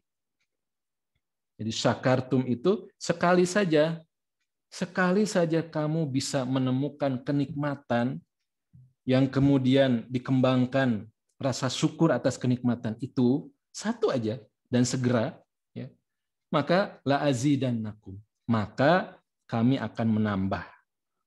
Kami akan menambah. Menambah apa? Ini nggak ada penjelasan Allah menambah apa gitu. Sengaja Allah tidak menyebutkan yang ditambah itu apa, saking banyaknya kemungkinan. Ya. Jadi kalau kita bersyukur bisa jadi yang ditambah itu apa? Halawatul iman, lezatnya keimanan. Mungkin pandemi belum lewat gitu, tapi karena kita bisa menemukan satu saja yang bisa kita syukuri, maka itu akan Allah tambah. La azidannakum. Mungkin bertambah ya semangat belajar, mungkin bertambah kelembutan hati dalam berdoa dan sebagainya gitu. Itulah azidannakum. Ya. Dan itu syaratnya sekali saja kamu bersyukur ya, maka la azidannakum, akan kami balas, akan kami tambah. Dan Allah menyebutkan la azidannakumnya itu dengan fi'il mudhari. Jadi apa fi'il mudhari itu? Continue. Balasannya continue. Allah Maha tahu kita itu nggak mungkin ya bersyukur terus-menerus. Tapi pasti ada momen-momen dalam kehidupan kita yang kita itu bersyukur. Nah, itu saja kita bisa ingat ya. Jadi zero positif ya di gurun pasir itu ya. Nggak ada yang bisa dilihat sebagai sebuah karunia gitu ya. Makanya lihat ke belakang, lihat cerita ini gitu. Lihat cerita ini. Kamu kan sudah diselamatkan gitu dari kematian yang disebabkan oleh Firaun itu, dari kehinaan itu gitu ya. Masa lupa Allah mampu seperti itu? Kondisi sekarang pun ya bukan tidak mungkin Allah juga akan membantu kalian. Nah, ini ya. Dan Bapak Ibu, kalimat keduanya wala in kafartum ya. Saya hapus dulu. Wala in kafartum. Sedangkan di sini jika kalian kufur ya. Di sini tidak ada hubungan jika maka. Ya. Jadi bukan jika kalian kufur maka itu nggak ada. Ya, itu nggak ada hubungan sebab akibat di sini. Nah, kalimatnya gini. Wala in kafartum, jika kamu ingkar, ya. Inna adzabi lasyadid. Cukup ketahui saja bahwa azabku itu pedih. Ini bayangkan ya Bapak Ibu, sayang banget Allah dengan kita. Ya. Jadi kalau kita bersyukur sekali saja, langsung Allah balas la azidannakum. Tapi kalau kita tidak segera atau kita kufur, itu tidak langsung dibalas oleh Allah. Masih dikasih kesempatan untuk mencari momen kita untuk bersyukur. Dan musibah, ya, musibah itu tidak langsung akan menggerus semangat sholat kita, semangat baca Quran kita, semangat sedekah kita, bukan. Yang pertama kali akan tergerus itu adalah semangat syukur kita. Rasa syukur kita itu yang akan terganggu dengan musibah itu. Makanya dua ayat ini mengajak hal itu gitu. Ya. Kisah Bani Israil itu ya harus kita ya hadirkan dalam kehidupan kita hari ini. Mana penyelamatan Allah dalam kehidupan kita sebelumnya. Ya. Yang hari ini harus kita datangkan sebagai sarana untuk la in syakartum la azidannakum. Pasti banyak ya kita kalau mau jujur ngelis ya, mendata gitu ya, kenikmatan-kenikmatan itu. Allah menyelamatkan saya dalam kondisi apa gitu ya. Banyak banget. Nah, itu harus kita hadirkan. Kalaupun kita nggak bisa, satu Bapak Ibu, kita ini masih diberikan keimanan. Itu saja, itu menjadikan hal yang cukup mengcover semua kondisi yang ada. Terakhir, ini 1 menit lagi. Nah, ini ditutup dengan ayat yang sangat-sangat kita kenal. Innamal usri yusron. Ini terjemahannya, saya bayangkan bingung untuk bisa menerjemahkan ayat ini. Sehingga yang didapat terjemahan, sesungguhnya, sesungguhnya, sesudah kesulitan, ada kemudahan. Nah, padahal kalau kembali kita pakai ya dengan bahasa Arab yang sederhana, ya, ini hubungan yang ya, inna itu terikatnya dengan yusro. Inna itu terikatnya dengan yusro. Jadi kalau saya bayangkan kata itu seperti ini, Bapak Ibu ya. Nah, inna dengan yusro itu terikat. Jadi normalnya itu inna yusron ma'al yusri gitu. Itu yang normalnya. Ya, yusron itu kemudahan. Ya. Tapi kenapa dipisahkan, dijauhkan? Nah, karena pertama inna ini adalah huruf dengan tujuan menghilangkan keraguan. Izalatus syak. Huruf yang tujuannya menghilangkan keraguan. Jadi bukan sekedar sesungguhnya, ya, tapi ini untuk menghilangkan keraguan. Artinya, memang banyak kita ini mengalami ragu-ragu kepada Allah. Makanya Allah butuh dengan huruf-huruf yang menghilangkan keraguan, di antaranya inna. Inna. Ya. Sesungguhnya yusron, nah, itu kemudahannya. Nah, ma'a artinya bersama, ma'a itu. Bukan sesudah. Kalau sesudah mah ba'da ya Bapak Ibu. Ba'dal maghrib, ba'da subuh, itu sesudah. Tapi kalau ma'a itu bersama. Ya. Nah, ini kerennya. Ya. Karena Bapak Ibu, ini sebuah kepastian. Ya. Bahwa kemudahan itu ya seperti koin gitu ya.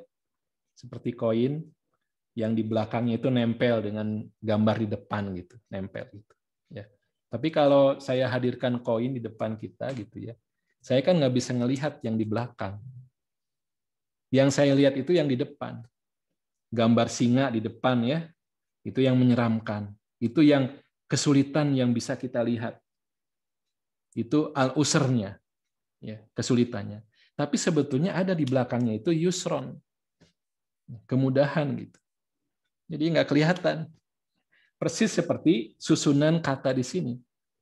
Yusronnya dijauh ya, dijauhkan oleh Allah, nggak kelihatan. Yang kelihatan itu adalah al-usra. Ini yang kelihatan gitu, yang dekat. Padahal bagaimana hikmah-hikmah pandemi ini, masya Allah, pasti banyak itu yusronnya itu. Ditambah dengan bentuk yang ini pakai tanwin ya Bapak Ibu. Ya. Kemudahan memakai tanwin, sedangkan kesulitan memakai alif lam. Apa bedanya? Yang memakai alif lam itu spesifik, spesifik, kemudian definitif. Nah, apa itu maksudnya? Ya, sesuatu yang dikenal, sesuatu yang dikenal, sesuatu yang tertentu. Ya, itu kalau memakai alif lam. Sedangkan dengan tanwin, pengertiannya sesuatu yang umum, yang tidak definitif. Bisa yang mana saja. Artinya, kesulitan itu adalah kondisi yang sebetulnya sudah kita kenali. Ya. Sesuatu yang juga solusinya juga ya kita dapatkan gitu. Dengan al di situ ya. Kondisi yang sebetulnya ya tidak ada yang baru gitu dengan kesulitan. Ya. Sekarang pandeminya COVID. Dulu pernah juga mungkin ada Ebola, ada macam-macam yang malaria gitu. Pernah juga gitu ya. Kematian dengan jumlah banyak gitu. Ya. Tapi Bapak Ibu, yusron, kemudahan itu dibuat umum.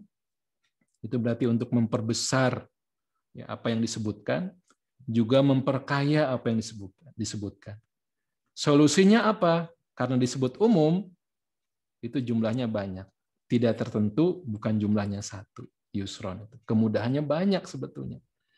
Tapi masalahnya kalau kita jauh dari Allah, kita tidak akan dibimbing untuk bisa menemukan antara inna dengan yusron. Karena ketutup oleh ma'al usri. Nah inilah pentingnya kita kembali kepada Allah, supaya Allah bisa membalik tadi koin yang menyeramkan itu, kita bisa melihat yusronnya itu. Indah banget ini ayat, ya yang kalau kita ulang-ulang, ya nggak ada habis-habisnya lah. Jadi obat buat kita semua, insya Allah. Ya, baik, saya kira itu cukup ya. Apa yang bisa kita sampaikan ya. Silakan Bapak Ibu, saya bukan promosi, kita di Sahal ini juga memfasilitasi Bapak Ibu untuk belajar tadabur ya, dengan sedikit demi sedikit belajar bahasa Arab. Apa yang tadi kita bahas itu baru sebagian kecil ya. Alat yang kita pakai kita pelajari di kelas bahasa Arab di Sahal ya. Sekali lagi bukan promosi, ini mari kalau ada kesempatan silahkan bergabung untuk belajar bersama insya Allah. Ya, saya kembalikan ke Pak Rizwandi LC. Ya. Assalamualaikum warahmatullahi wabarakatuh. Wassalamualaikum warahmatullahi wabarakatuh. Iya tadi Ustadz terakhir ada yang ingin gabung mau belajar bahasa Arab, ke nomor mana Ustadz lagi hubungi? Nggak dibahas aja langsung ya? Ya nanti di share di grup ya sebelum pada keluar di grup. Iya baik, baik insya Allah. Baik biar fokus, Ustadz ini sudah ada 7 pertanyaan Ustadz. Semoga cukup waktunya ya. Mohon izin membacakan Ustadz Agus ya. Yang pertama dari Pak Suprapto, pertanyaannya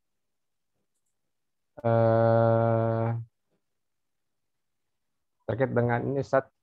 Tadi Ustadz sempat menyinggung tentang apa ya, sebuah perasaan ketika datang ke sebuah kajian sudah tahu paling bahasnya ini itu sudah paham gitu ya. Sehingga kadang ada lintasan jadi nggak ingin hadir karena sudah merasa sudah paham. Nah, bagaimana Mas Agus mungkin mengkiatinya ya agar pikiran-pikiran seperti itu bisa hilang sehingga semangat bermajelis bisa terus hadir gitu Ustaz. Silakan Ustaz mungkin satu dulu. Ya, Allahumma paksakan ya Pak. Paksakan. Allahumma paksakan ya. Maksudnya memang harus kita lawan. Karena situasi jiwa yang enggan kepada Quran itu sesuatu yang dicurhatkan oleh Rasulullah SAW ya, di dalam surat ke-25 ya, ayat ke-30 ya. Wa qala Rasul ya Rabb inna qaumi ittakhadhu hadzal Qur'ana mahjura. Ya Allah, inilah kaumku yang menjadikan Al-Qur'an sebagai sesuatu yang mahjura ya. Mahjura itu yang ditinggalkan, yang dijauhi ya. Itu mahjura gitu ya. Dan ini berarti sebuah hal yang harus kita lawan. Ya. Tidak ingin dengan Quran. Ya. Dan setan juga dengan bala tentaranya memang sangat paham dengan powerfulnya Al-Quran. Ya. Sehingga mereka punya semangat khusus ya untuk menjauhkan orang-orang beriman itu dari Al-Quran. Sejauh-jauhnya. Setan dari kalangan jin dan manusia ya tentunya ya. Ya. Jadi mereka Allah sebutkan ya di dalam ayat Quran juga ya tentang bahayanya setan saat mengganggu manusia kepada Quran. Wa idza qara'tal Quran fasta'in billahi minasyaitonir rajim. Apabila kalian mau baca Quran, mau baca nih, bukan menghafal, bukan tadabbur ya, membaca aja. Maka kata Allah, fasta'in billah. Mohon pertolongan kepada Allah minasyaitonir rajim, dari godaan setan yang terkutuk. Secara tersirat ayat ini menjelaskan bagaimana setan itu sangat berkepentingan, ya, sangat ingin untuk menjauhkan orang beriman dari Quran, sampai-sampai Allah harus ngasih peringatan. Ya. Kan tidak ada tuh, kalau mau sholat, ista'in billah, nggak ada. Kalau mau puasa, fasta'in billah, itu nggak ada. Khusus untuk baca Quran. Jadi pertama, memang harus kita kuatkan ya Bapak Ibu, ya melawan ya, kondisi kejiwaan yang enggan dengan Quran ini. Dan rayu, yang kedua rayu. Udahlah, nggak apa-apa lah, yang penting saya ikut nanti aja pas mau penutupannya 5 menit lah, 10 menit, itu kan dapat juga barokahnya. Gitu ya Pak? Iya, siap. Nggak apa-apa, nggak gabung dari awal sih. Ya, tetap dapat tuh. Kan ada tuh pembahasan sahabat itu yang ketika mengatakan atau bertanya kepada Rasulullah, ya Rasulullah, apakah semua yang hadir itu di majelis itu mendapatkan balasan tadi gitu ya? Apakah ketika ada orang yang sekedar lewat di masjid itu karena kecapean gitu ya, sambil nyender dengerin majelis itu juga dapat balasan? Iya dapat kata Rasulullah. Jadi kita di rumah nyender ya, di bantal segala macam, dapat itu. Bablas juga dapat ya. Jadi rayu Bapak Ibu. Setelah dipaksa, coba rayu. Rayu dengan targetan yang kita sanggup menjangkaunya. Terjangkau ya. Terjangkau. Ya.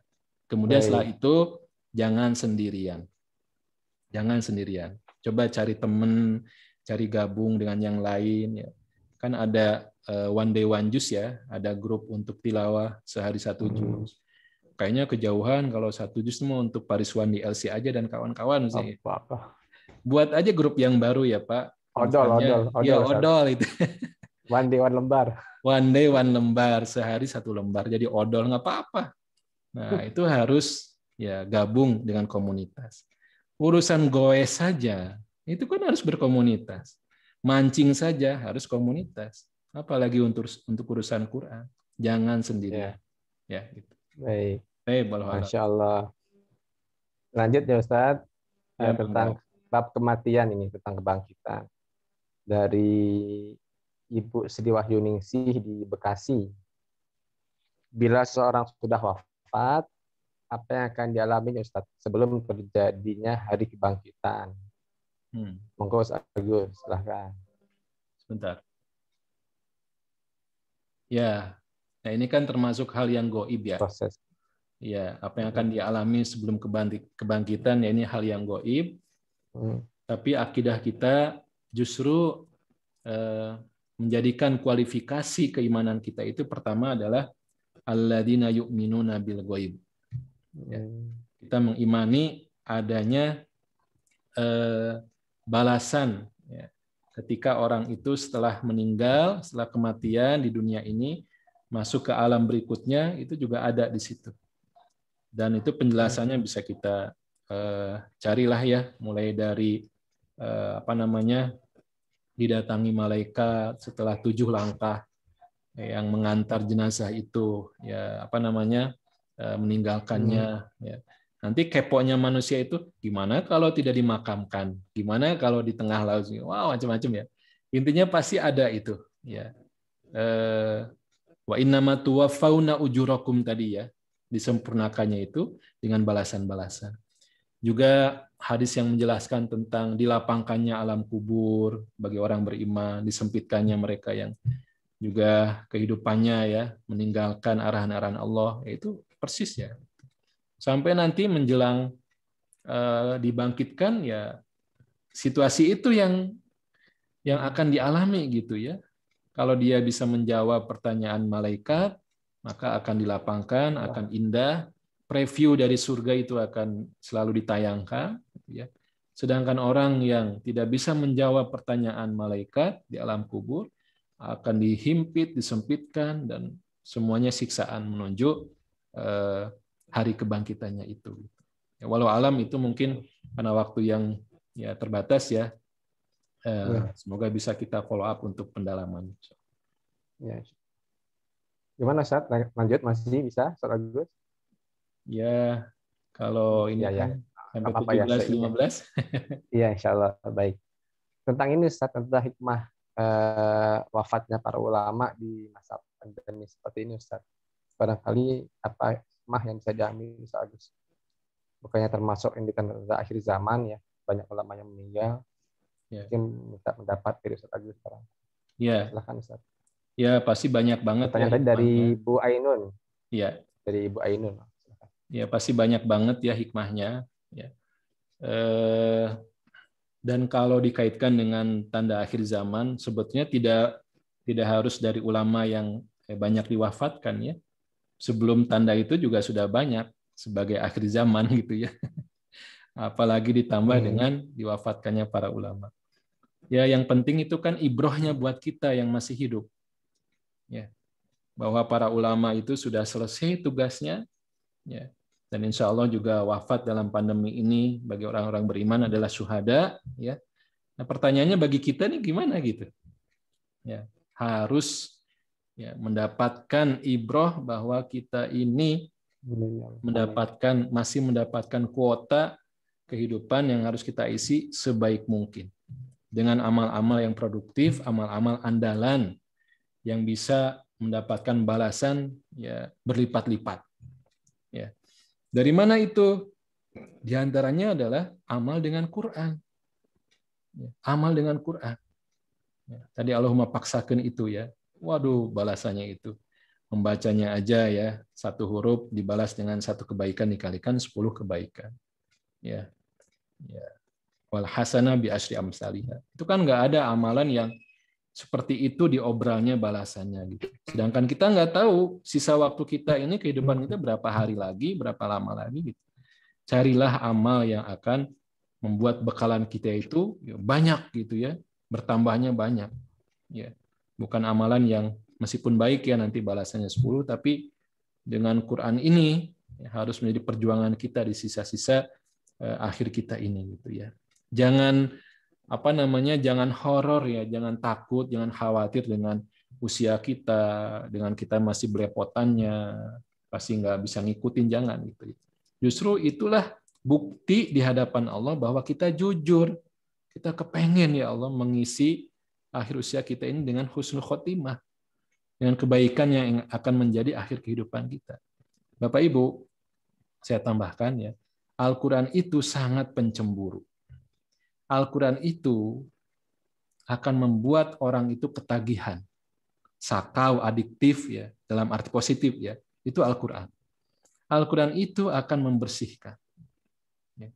Kalau orang hari ini sulit ya cari kebahagiaan, mengisi waktu luang, nonton macam-macam. Dengan Al-Quran itu bisa dinetralisir, dengan Quran bisa hadir itu semangat-semangat yang bukan mengisi waktunya dengan hal-hal yang mubah, yang boleh, tapi yang bernilai, yang berbobot, karena Quran itu sendiri adalah qaulan saqila, perkataan yang berbobot. Bayangkan berbobotnya itu, Rasulullah sampai ya keringetan saat menerima ayat Quran. Rasulullah sampai berat badannya bertambah ya, tapi fisiknya tidak melar ya, tapi dirasakan oleh sahabat yang kakinya itu ada di bawah ya, paha Rasulullah, ini kayak mau patah ya, paha saya ketika Rasulullah itu menerima ayat Quran. Ini saking berbobotnya. Ya tentu saja bukan seperti itu ya bentuk kepada kitanya. Tapi kehidupannya akan berbobot, kehidupannya akan semakin tinggi nilainya, insya Allah. Ya, insya Allah. Ya. Ustaz, lanjut Ustaz ya, tanggung ini. Tentang kematian Ustaz, mati suri. Itu benar nggak Ustaz ada? Dari Bu Asti Indra Kesuma dan dari Bu Lestari karena masih nyambut dengan kematian. Bagaimana cara untuk bergembira menyambut kematian? Ya. Minta arahan Agus. Mati suri walau alam, saya nggak bisa jawab. Yang jelas itu hal yang goib. Kalaupun ada, ya tentu saja Rasulullah SAW itu akan memberikan contohnya ya, gitu ya. Tapi ala kulihal ini jadi sifat manusia yang kepo gitu, yang tadi banyak penasaran ya.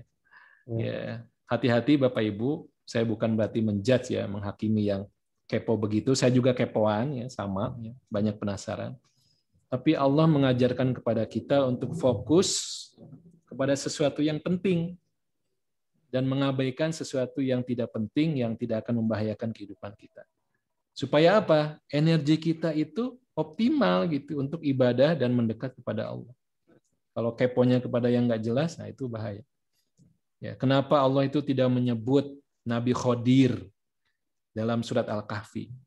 Kita tahu dalam cerita dari kecil ya bahwa Nabi Musa itu belajar kepada Nabi Khodir misalnya. Ya. Tapi kenapa di ayatnya tidak disebutkan itu namanya? Abdan min ibadina. Saking Allah itu ingin melindungi ya, potensi akal kita supaya jangan mikirin yang nggak penting gitu. Ya itu. Ya, Ashabul Kahfi juga siapa saja itu, jumlahnya berapa? Juga tidak disebutkan ya secara eksplisit. Saking jangan fokusnya kepada hal itu. Fokus kepada pelajarannya apa gitu. Yang kedua, bagaimana bahagia menghadapi kematian? Saya kira nggak ada yang bahagia ya menghadapi kematian ya. Maksudnya ya kita dengan menimba ilmu Bapak Ibu, ya kita akan semakin paham konsep kehidupan ini. Kita akan semakin paham dengan musibah yang Allah takdirkan kepada kita semua gitu ya. Selama kita menjaga keimanan kita, maka itu menjadi ya khair ya, menjadi kebaikan. Ya. Dengan sikapnya itu dua. Kalau musibah sesuatu yang jelek, maka sabar. Ya, itu baik. Ya, lulus berarti. Kalau diberikan kenyamanan, kemudahan, kelapangan, kemudian sikapnya adalah bersyukur, nah itu baik. Berarti dia lulus. Kalau yang nggak lulus itu dikasih musibah, kuku lutus, nggak terima. Ya, nah, ya itulah. Ya itulah. Nanti nggak lulus itu ya. Kalau dikasih kemudahan, kelapangan, itu merasa Allah cinta saya gara-gara ini. Kemudian jadi gurur, jadi tertipu, berarti dia nggak lulus. Ya seperti itu. Jadi ya manusiawi ya nggak akan bahagia menghadapi kematian. Illa ma rahimallah ya. Kecuali memang orang-orang yang Allah kasih rahmat, ya menyambut kematian itu ya bukan bahagia dalam artian menerima gaji ya, tapi ya artinya karena ada janji surga gitu, itu semakin menguat. Karena ada janji ketemu Allah itu semakin menguat. Jadi nothing tulus dan sudah lepas saja gitu. Ya, tidak ada beban meninggalkan kehidupan dunia ini. Ya, walau alam bisawab. Ustaz, punten dua lagi Ustaz, boleh? Waduh, Ya, Bapak Ibu silakan karena Mana, waktu Ustaz? kita sudah lewat di jadwal, yang berhalangan atau mau izin silakan. Ya.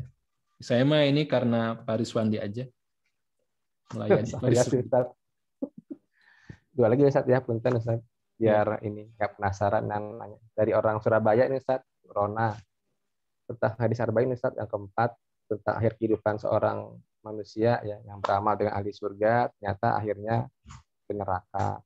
Itu bagaimana Ustaz memahaminya? Dan mungkin bisa memberikan sedikit kiatnya Ustaz agar terlindung dari orang seperti itu. ya, Silahkan. ya. Ya. Hadis ini seringkali dibaca kurang pas ya kesimpulannya. Ya. Jadi misalnya, wah itu hadis itu kan orang sudah berjibaku capek ya selama hidupnya dengan amalan ahli surga, tapi gara-gara akhir kehidupannya su'ul khotimah, nggak jadi masuk surganya. Ya udah saya nggak usah lah, ya gitu-gitu amat gitu ya. Ya udah biasa-biasa, ya, kan tidak begitu gitu. Ya. Tapi cara bacanya itu bayangkan begini, ya orang yang sudah capek dari dulu ya, untuk ibadah kepada Allah, ya, untuk banyak mendekat kepada Allah saja, masih ada kemungkinan mendapatkan su'ul khotimah gitu. Bagaimana yang leha-leha gitu.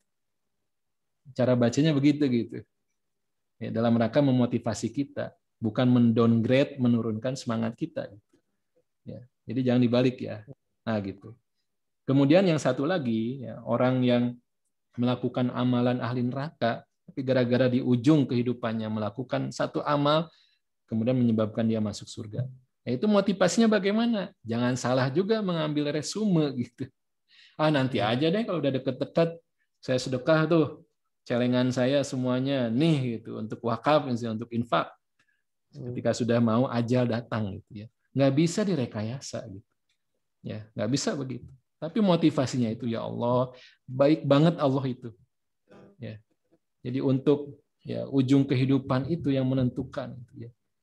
Nah kan ada ilmu yang pasti, bukan pasti ya, yang bisa kita pelajari dalam hal probability ya, peluang. Yang ini bukan sekedar dipakai untuk urusan arisan ya. Kalau saya ikut 2, Pak Riswandi cuma ikut 1, ya saya lebih peluang keluar ya dapat arisannya gitu. Bukan urusan itu peluang itu. Tapi urusan merencanakan husnul khotimah, kita pakai probability, pakai peluang. Kalau dalam 24 jam itu kita pakai sholat, semua totalnya berapa? Kita pakai baca Quran, totalnya berapa? Dalam 24 jam itu kita pakai yang betul-betul nilai ibadah itu berapa persen? Kalau cuma 20%, sisanya masih dipertanyakan, apakah peluang husnul khotimahnya? Berapa peluang husnul khotimahnya? Kita nggak boleh gambling gitu ya, dengan melihat hadis ini gitu ya. Yang penting ujungnya kan nggak bisa. Kita belum tentu menjadi orang yang disebutkan di hadis itu. Yang bisa kita kerjakan adalah tadi ya memperbesar peluang kita ya saat dipanggil oleh Allah kita dalam kesibukan ibadah kepada Allah. Nah, itu dilakukan dengan continue tadi. Ya. 24 jam itu probability-nya itu. Ya. Kan orang itu akan meninggal berdasarkan kesibukan yang dilakukan selama hidupnya. Orang yang biasa nyambung ayam gitu ya, ngadu ayam, itu matinya juga akan keluar itu bunyi ayam, klepek-klepek mati. Gitu ya. Orang yang suka goyang-goyang, goyang apapun ya, itu kan banyak sekarang ya di video itu di macam-macam ya, matinya dalam goyang-goyang seperti itu kan, naudzubillah gitu. Tapi juga ada banyak orang yang sedang sujud, Allah panggil saat sujudnya. Itu kematian yang indah gitu. Nah, ini kan perlu penjelasan ya untuk membaca hadis-hadis juga ya supaya kita tidak salah ngambil kesimpulan. Dipadukan dengan ayat Quran ya, apalagi di akhir surat Al-Insyirah tadi ya. Ya, innamal usri yusra, fa innamal usri yusra, fa idza faragta fansab wa ila rabbika farghab. Jadi kalau sudah farog, ya sudah kosong kita, ya fa idza faragta fansab, segera beramal lagi, dan bukan fa'mal, segera beramal, bukan fansab, Nasoba itu capek. Jadi kalau kamu sudah selesai kosong, jadi perintah ayatnya itu bukan beramal lagi, capek lagi, capek lagi, capek lagi gitu. Kalau sudah nambru, sudah apa nambru ya udah terkapar gitu ya. Ada ayo ajakan lagi, kepengen lagi gitu, ibadah kepengen lagi gitu. Itu fansob itu capek gitu. Kita baru belajar bahasa Arab Al-Quran aja nih teman-teman ya. Aduh udah ngebul ya. Udah Ustaz, nggak ada PR sekarang. Faida faragta fansob. Gitu ya. Baik. Ya, walau alam bisa. Terakhir Ustaz ya. Syukran Ustaz, Masya Allah ya, menguatkan sekali. Ayat yang mengatakan tadi Ustaz ya, surat Ibrahim ya. Wa id adzana rabbukum la in syakartum lazidannakum wa la in kafartum inna adzabi lasyadid, dari Sapen Bu titik HS Bandung. Di terjemahan itu ada hubungan jika maka Ustaz dalam Ya, baris yang kedua ini. ya betul, betul. Itu gimana Ustaz memahaminya? Ya. Antara terjemahan dengan tadi penjelasan Agus ada Ya. yang miss. Bagaimana Ustaz? Ya betul. Bapak Ibu, inilah salah satu alasan kenapa kita harus belajar Al-Quran itu dengan mempelajari bahasa aslinya. Dengan mempelajari bahasa Al-Quran, yaitu bahasa Arab. Ya, karena memang ketinggian balagoh, ya, ketinggian seni bahasa Arab yang Allah pakai dalam Al-Quran itu tidak terjangkau. Ya. Terjemahan itu kan sebuah upaya membantu kita semua untuk memahami. Coba bayangkan, kalau sebelumnya tidak saya jelaskan ya Bapak Ibu, ya, di ayat itu, wala in kafartum inna adzabi lasyadid, tidak ada tambahan maka. Jika kalian kufur, sesungguhnya azabku pedih. Itu mudah dipahami nggak? Gitu. Connect nggak langsung gitu. Jadi terjemahan itu sudah betul-betul diproses supaya ya, umumnya manusia, seawam-awamnya manusia itu bisa memahami terjemahan itu. Dengan konsekuensi ada hal-hal yang jadi hilang, hal-hal yang terkubur gitu ya. Itu terjemahan. Jangankan ya Al-Qur'an yang Allah yang menciptakannya ya. Ya, kalau kita membaca hasil karya orang tapi terjemahan, itu kan ada gap bahasa gitu. Gap bahasa, padahal manusia yang buat, manusia yang berkaryanya gitu. Bagaimana nih Allah yang membuatnya, itu tentu gapnya itu sangat jauh gitu. Ya, saya bukan berarti mengajak Bapak Ibu untuk meninggalkan terjemahan, bukan. Tapi mari semangati diri kita untuk belajar lebih mendalam lagi. Enggak kok, enggak horor, enggak menakutkan, enggak ada tagihan setoran hafalan, enggak ada. Yang ada kita akan bisa merasakan ungkapan sekumpulan jin itu ketika mengatakan ya qul uhiya ilayya anna ustama'ana nafarun minal jin faqalu, nah mereka berkata inna sami'na qur'anan ajaba. Wow, hebat banget ya Al-Qur'an. Wow, amazing banget ya Allah gitu. Nah, ini yang hilang Bapak Ibu. Dalam Al-Qur'an tuh ini yang hilang. Mukjizat yang bisa membuat kita wow itu hilang. Saat kita baca Al-Fatihah, yang kita tunggu waladhdallin, amin. Itu hilang tuh perasaan, ya Allah, kenapa Ar-Rahman, Ar-Rahim? Kenapa Ar-Rahman duluan, kenapa Ar-Rahim belakang? Kenapa ihdinas siratal mustaqim? Sirat itu sudah jalan lurus. Kenapa harus ditambahi al-mustaqim gitu? Itu kan ada wow-wow yang harus kita gali. Itu nggak bisa kecuali kita langsung belajar bahasa Arab. Ya, seperti itu. Walau alam. Iya. Syukur Ustaz, alhamdulillah. Ada satu lagi ke skip Ustaz, Bu Asrida, cuma saya yang mana ya? Tanya aja, banyak pertanyaan. Ya. Dicari. Oh, karena iya. waktu ya. Gema Asrida, Bu Gema Asrida. Kalau ma'a itu artinya bukannya bersama. Ya. Iya, maaf. Ke skip, maaf. Memang bersama gitu. Makanya tadi saya jelaskan bukan sesudah ya, tapi ibarat koin tadi. Ya, ibarat koin tadi. Ya. Jadi kemudahan itu bersama kesulitan, tapi tertutup. terhalang gitu. Gitu. Kan tulisannya begitu ya, inna dengan yusronya dijauhkan gitu. Terhalang oleh ma'al usri. Jadi terhalang. Nah, bagaimana supaya menghilangkan halangan-halangan itu? Harus dengan Allah. Harus dengan cahaya Allah. Harus dengan Quran. Itu baru bisa. Oh iya, Masya Allah. Yusronya tuh ini loh. Bayangkan kita bisa belajar seperti ini. Dalam waktu bersamaan lintas wilayah, lintas negara. Kemudahan seperti apa gitu. Ketika rapat segala macam bisa efisien, efektif. Ya. Uang bisa ditekan biayanya gitu ya. Ini karena harus seperti ini gitu. Yusron gitu. Ya. Tapi kalau tidak dengan Allah, yusronnya itu masih gelap. Yang ada ma'al usrinya aja gitu. Yang kita lihat kesulitan. Harus dengan Allah. Ya. Baik, Masya Allah. Sudah Ustaz, lanjut. Ya. Sampai Isa Ustaz. Udah. Baik, Bapak Ibu, Masya Allah ya. Banyak banget ilmu yang didapatkan, pencerahan, ya, nambah keimanan juga insya Allah. Pak Aruf nyindir tuh Pak Aris. Mohon maaf Pak Aruf. Pak Aruf.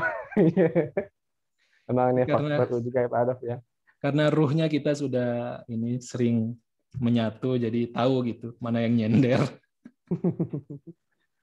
Baik Bapak Ibu, sekali lagi terima kasih kepada guru kita, Agus Subagio. Semoga sehat terus, dimudahkan urusannya. Ya. Semoga diberikan kemudahan. Waktu yang membatasi kita, insya Allah ketemu lagi di sesi berikutnya. Mungkin 2 bulan lagi atau bulan depan, nanti tunggu saja insya Allah dari informasi dari tim Sahal. Buat teman-teman yang sudah gabung, jazakallah khairan, jazakumullah khairan katsiran. Karena waktu yang sudah menjelang maghrib, selesai saja kita akhiri dengan baca istighfar. Astaghfirullahaladzim, astaghfirullahaladzim, astaghfirullahaladzim, subhanakallahumma wa bihamdika asyhadu an la ilaha illa anta astaghfiruka wa atubu ilaik. Mohon maaf jika ada kekurangan dalam memoderasi acara ini. Terima kasih buat teman-teman mungkin juga yang telah menyiapkan ruang Zoom-nya. Assalamualaikum warahmatullahi wabarakatuh. Waalaikumsalam warahmatullahi wabarakatuh.